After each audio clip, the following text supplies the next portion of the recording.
Okay, it's accelerated math. WP stands for word problems, for function problems. Okay, function can really confuse people a little bit. You hear all this f of x equals blah blah blah, and it seems really confusing.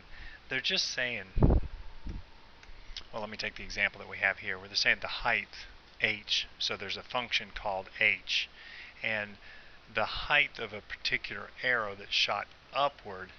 So the height of this arrow is a function of the time from when it was shot. And that's just saying that, hey, if you want to know the height of this arrow, somebody shoots an arrow like this, well, the height of it, how tall that arrow is a function of how long since it got shot. So if it's 1 second, it might be this high up. If it's 2 seconds, it's going to be, maybe a little bit higher. If it's 3 seconds out, maybe it's going to start coming down, and it's right there.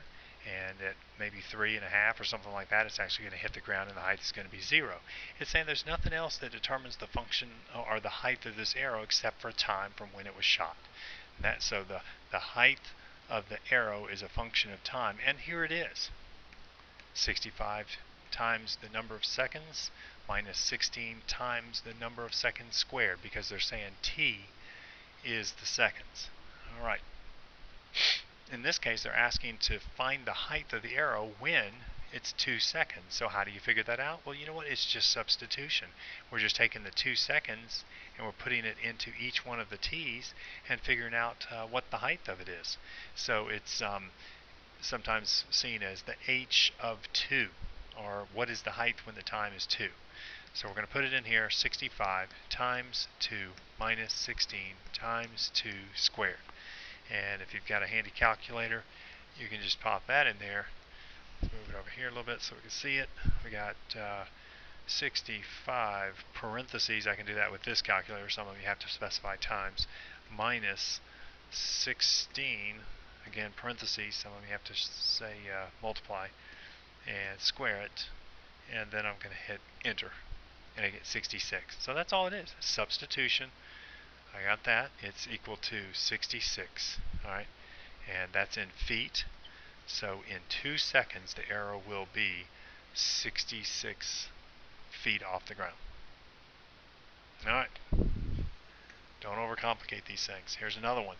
We just got to understand this function notation, and that's the main reason this accelerated math was assigned, so you can get used to seeing that f of x, h of x, g of x, all this stuff. I like the way they use these. They call that p of s. That's your pay, is a function of s, where s is the s represents the weekly sales. So you can kind of see where they're getting these variables. S equals the sales. So your pay is equal to how much sales you get for the week, and here it is. Well, you're going to get a 4% commission. That's 0.04 is a decimal. 0.04 is a commission on your sales, 4% of whatever your sales are.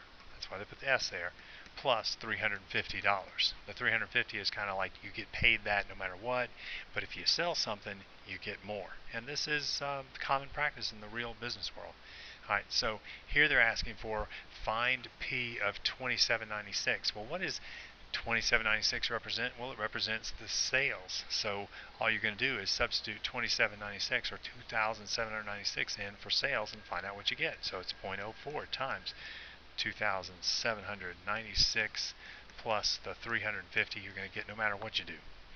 Alright, some of you are saying, well, I won't do anything. I'll just show up and get my $350. But you probably get fired after a while if you don't sell anything.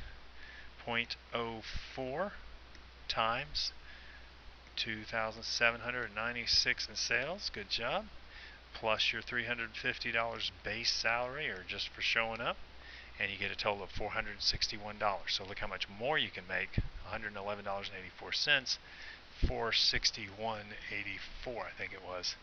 461.84. There it is. Alright, function notation, not too bad. It's just substitution. Alright, now here, this one a little more confusing than the other ones because they're asking for 3 things over here.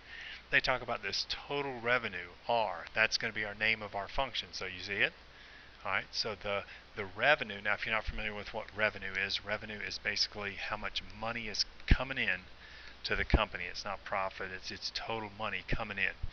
And so the total revenue from a sale of a popular soft drink, can't say Coke or Pepsi on here, I might get sued or something.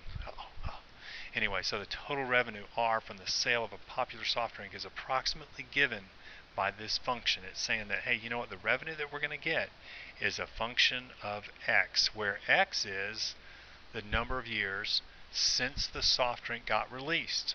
Alright, so if it's been out 2 years, you put a 2 in there. If it's been out 3 years, you put a 3 in there, and you'll find out the total revenue, approximately, that the company is going to make off that product in that time period. So here's the function, pretty complicated looking function with some x squareds in it. Alright, this might be kind of real world stuff. Alright, so the revenue that you would make, and now here's what it's asking. Find the total revenue generated by the end of the second year. So if I put a what in there? A 2, because it's the end of the second year. Alright, because X was the number of years since it was introduced. So R of 2 equals 170 times 2 squared over 2 squared plus 5. Alright, that's going to give us the second year. For the third year, it's asking about the third year, I'm going to put a 3 in there. So I'm going to get R of 3 for that one. And then that's going to be the total revenue after 3 years. Find the total revenue generated in the third year only. Well, what I'm going to do is I'm going to subtract these two, because this is going to be 3 years, this is going to be 2 full years. I subtract, I'll find what just happened in the third year. Let's go to the calculator. I'll pull it over here. Clear that out. Pull it up just a little bit. Alright, so 170. I really like the fraction feature on these things. I was going to put a 2 in there for this second year deal. Hit x squared.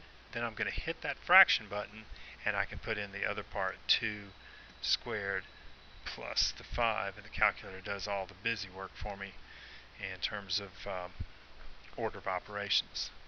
So I get 680 over 9. You might be saying, well, what's that? I don't understand that. Well, I'm going to hit the toggle switch, and it gives me the actual decimal. Okay, so this year 2, I was at, I lost it, 75.55. So year 2, I was at 75.55.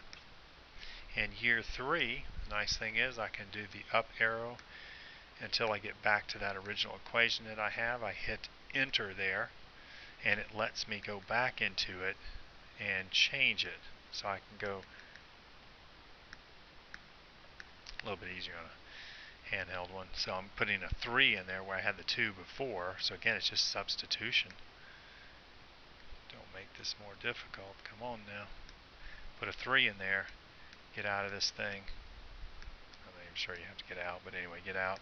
Hit enter. I got another fraction. I hit my toggle switch to give me the decimal. That's 109.29. 109.29. 109.29. And so you can look at these things. I've got, well, here's 75.55 where they rounded to a 6, and 109.3. And the difference between those, if I did 109 minus the 75.55, I would get that 33.7 million. Alright, that's the worst of it. Go do this stuff, get familiar with that function notation, and you will be good to go.